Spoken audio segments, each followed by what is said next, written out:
To study for a period in France. My teacher there, Claude Monret, rightly felt that it was integral for students to get to grips with the music and teaching of leading horn players that France had had in the 18th and 19th centuries, musicians such as Domnich, Daucrat and Mayfled.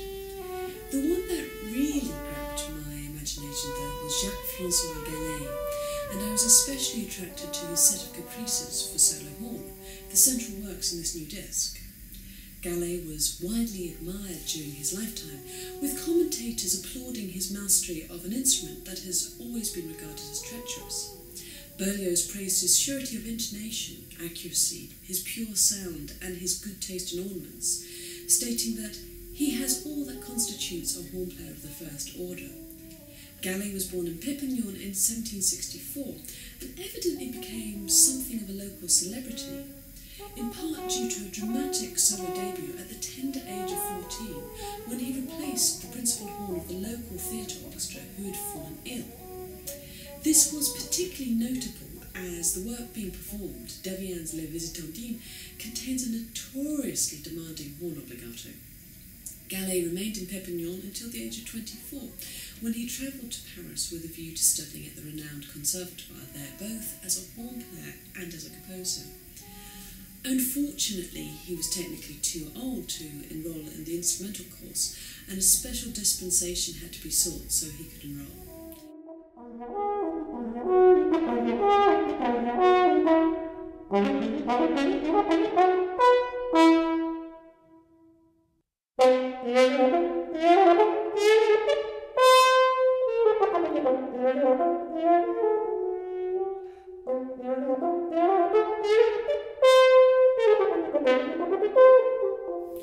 After his graduation, he quickly established himself as a leading light in Parisian musical life.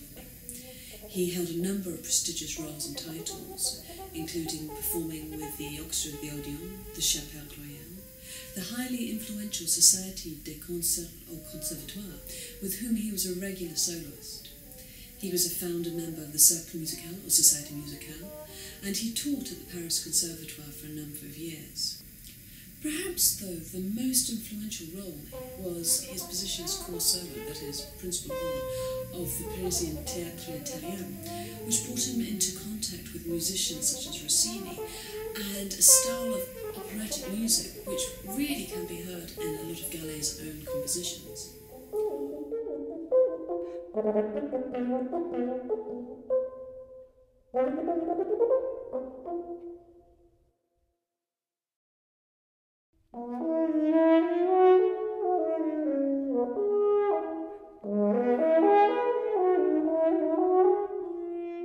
What intrigued me about the set of Caprices was whether they could be performed as a set. The Paganini 24 Caprices are clearly a model for Galet here. Paganini had visited Paris in 1831, and in 1832 the two musicians were included in a group portrait of the leading musicians in Paris at the time. There seems little evidence of Paganini performing his Caprices as a set, but, like the Galet works, the musical inventiveness of the works ensures that it is a possibility.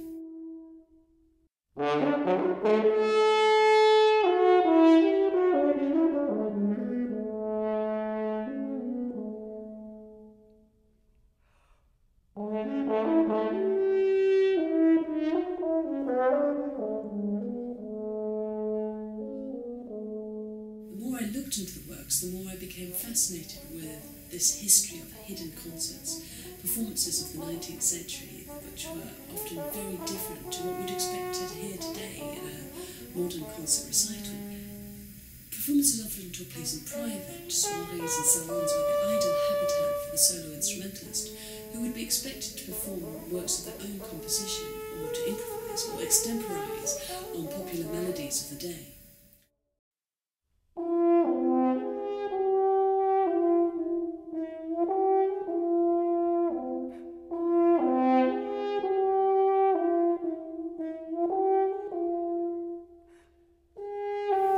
In this disc, I set the 12 Caprices in between a selection of Gallay's Préludes.